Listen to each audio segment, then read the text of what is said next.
Hello everyone, I am Dr. Eric Morrison. This is 7 Under 3, and I'll be covering trading education, more specifically Forex swing trading, using the TC2000 platform.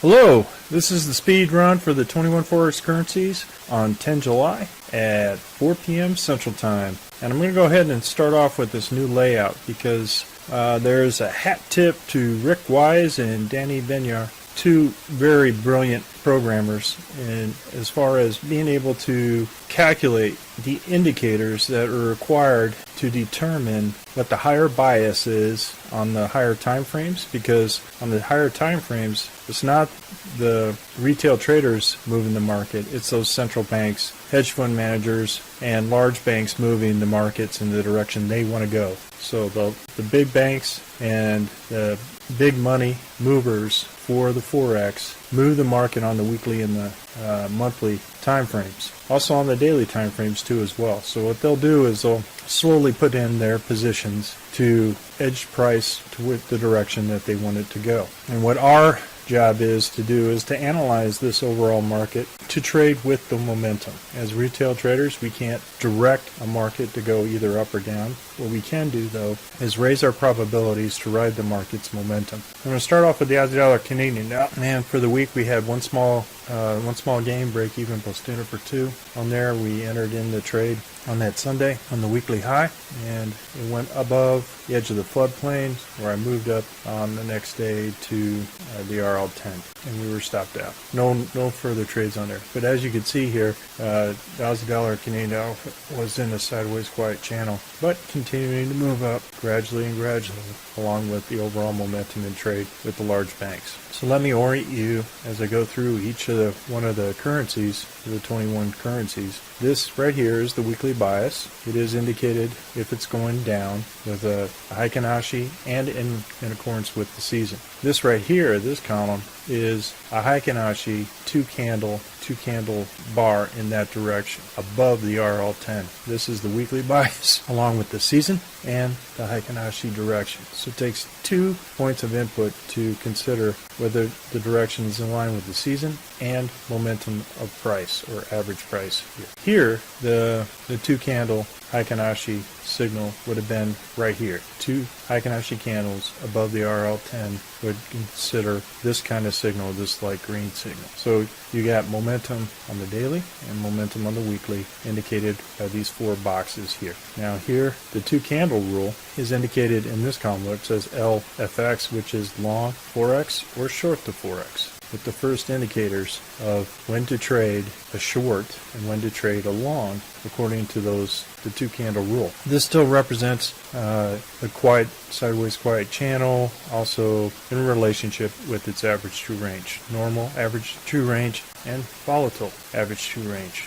in terms of price action. And then these are the daily summer, fall, winter, and spring. So we have a lot of great information here, and as you can see, the majority of the currencies are consolidating or in a sideways quiet channel, which may mean to avoid these particular trades because the action is actually going up and down. Once it goes into normal price action or momentum, then we can start thinking about trading it. So for this example, which is not part of the 21 Forex currencies that I look at because of its expensive margin, this is actually in accordance with the 2 candle rule, 2 green candles north of the RL10, a normal price action. It also has a light green or 2 green candles, Heikin-Ashi candles north of the RL10, and the season is in the spring, and the Heikin-Ashi weekly Heikin-Ashi is also green. So we have an indication at this point, if it's within the week, to go long because momentum is going in that particular direction. So we trade with momentum. We trade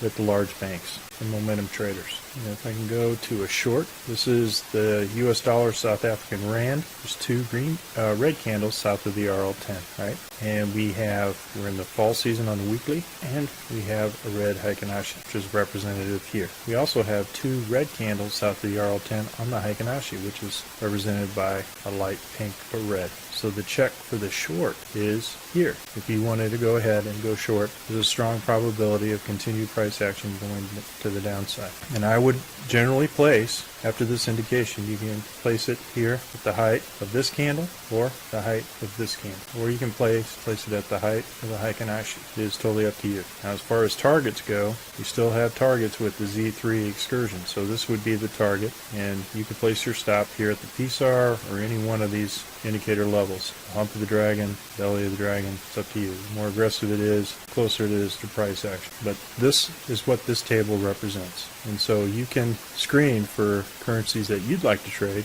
or sticking with 21 Forex currencies that are represented here in this speed run for your trading plan. So the Aussie dollar Swiss franc, we did an initial trade on the weekly high fraud. It went up and came back and stopped us out for a loss. Right, so we were with the trend at this point. The weekly bias is both in the summer and the green Heikin Ashi, but we were stopped out, and we didn't have a 2-candle rule trade to continue with that. We are in a sideways quiet channel, so this may be an indication for you not to trade, because what that represents is that the currency is not trending. Aussie dollar Swiss franc, we had initial trade, and we were stopped out right at the hump of the dragon here. Aussie dollar and New Zealand dollar, we closed out of our trade with a nice gain right at the Z3 excursion, which is right here. If you didn't have a target there at Z3, you could close out at the close of Friday with an additional gain. Aussie dollar US dollar, we had an initial trade, go up, we're at the belly of the dragon, and we're stopped out. Canadian dollar Swiss franc, we were triggered at the weekly low for a short, and we're stopped out for a loss. However, I did mention the fact that you could have taken the 2-candle rule, 2 red candles south of the RL10 for a significant gain if you wanted to follow it through the week. RL10 was down, but it was in the spring, and that's why it did not trigger this weekly bias, with the majority of the momentum going to the downside. So we were still in the spring season. This could represent what they call collapsing dragon. If this goes back to wintertime, then it's a significant indication for another short. Canadian dollar Japanese yen, same thing. We had the 2-candle rule. We initially had a stop up here, and we went ahead and closed out here as far as the overall profit after the price has gone through this significant price action. So what happened here was I had it at the PSAR, and then I moved it down to here once price went down to here, so for a nice significant gain for the Canadian dollar Japanese yen. Swiss franc Japanese yen, we had an initial long and came back and stopped us out. It did not hit our target, so we were almost not hit our target. Our targets are always on the bottom left here. So this is the target up here, the target, and it did not hit a target, so we were stopped out for a loss. Euro Aussie dollar, we're at, nope, no trade. Significance was, everything was in the downside. Heikin Ashi's down. We're in the winter. We had a trade, but there was no trade at all for the Euro Aussie dollar. Keeps you out of choppy trades. This is a good indication for keeping you out of that sideways quiet channel that may be choppy. When all indications of momentum have potential chop, consolidation, or potential reversal on the weekly. So we'll see. Euro Canadian dollar, I just avoided this currency altogether. As you can see, the wicks all choppy, everything up, down, up, down, up, down. There is no direction. The dragon's getting chewed up. I did not trade one way or the other because of the sideways quiet channel that it's been. It's in a current pinch for the week. It's been in a pinch for a long time, as you can see here. It's going to pop. We don't know which direction, but it could pop in one direction or another. But we'll see what happens. Euro Swiss franc, no trade, and we had a significant pop here. Once the trade went south of the weekly low, it was triggered, came back up against us, and we stopped out for the week with a loss. Euro Japanese yen, bias is the upside. As you can see, the weekly Heikin Ashi, we're in the spring, and initial up, and then came out, stopped us out at the hump of the dragon. Euro New Zealand came down to the weekly low, continued to do sideways quiet channel, and stopped us out. Euro New Zealand dollar, same thing, went up to the weekly high, and then stopped us out for a loss. New Zealand Canadian dollar went up to the weekly high, hit our Z3 target right here, hit our Z3 target. Everything is in the green with the momentum. New Zealand Swiss franc came in, hit the weekly high, came back down, hit our weekly low at the low of this particular candle. So again, sideways quiet channel, very choppy. tough trading. Probably best just to avoid everything that is in a sideways quiet channel as far as actual trading on the weekly high, weekly low. Brazilian Japanese yen, break even on the first and a loss on the second. Right, we were stopped out of this trade. So Brazilian US dollar, we were stopped out of this trade once it went up above the weekly high, came up high, and we were at the hump of the dragon, came back down, hit our stop. Again, sideways quiet channel. US dollar, Canadian dollar, came down, hit our stop. We were stopped out for the initial. This is what they would call, again, anything north of the RL10 and a short. Even on for the weekly, we had two haramis. And what I was thinking that it would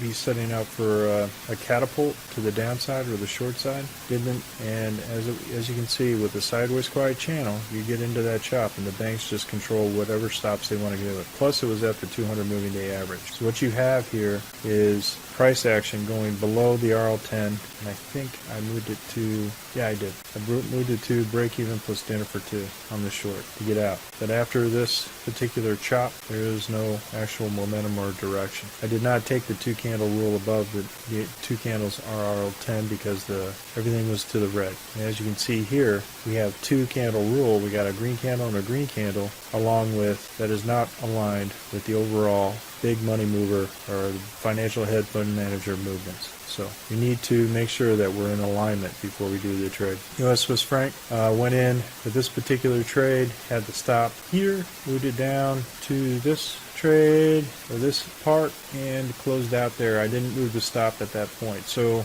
I was going to move it here to break even plus 10 for 2, but I didn't. I wanted to see what if it continued to go down because this was what they considered on the weekly a collapsing dragon. Right? So what you're seeing here is that any negative movement to the downside would support that collapsing dragon. Came right back up and then kind of huddled right here. So this was the gain from here to there for small gain. US dollar, Japanese yen, we hit two orders. We hit the RL10 here and this, and so closed out at about break even plus dinner for two, with probably a minor loss. Nope, we broke out with a minor loss on this one. So as you can see here, we had gain on this one and a loss on the second order. So it didn't collapse like we thought it would. So what you have here, two candle rule, as you can see, pink, and on the Heikinashi. And because it went over here, our bias, we lost our weekly bias. Even though the Heikinashi is down, it switched to the spring, right? So what we need here is more additional movements to the downside for this to be a significant collapsing dragon. Well, folks, that's all I have for the speed run in the 21 Forex currencies. We are currently having a Forex boot camp and a Forex intermediate course. If you're interested, click on the link below. And like I said, with the new table up here, the indications for being able to get a check mark for all of the longs for the Forex and all of the shorts for the Forex are represented in this table, where you can make the determination whether or not you want to make that trade. And remember, ruthless risk management. Have a great weekend, everybody, and we'll see you next week. Well, if you like this video, go ahead and hit the like button below and the subscribe button. And if you want more information on TC2000, I have an affiliate link below. If you open up a TC2000 account, you will receive a $25 discount using that link. Thank you for your time.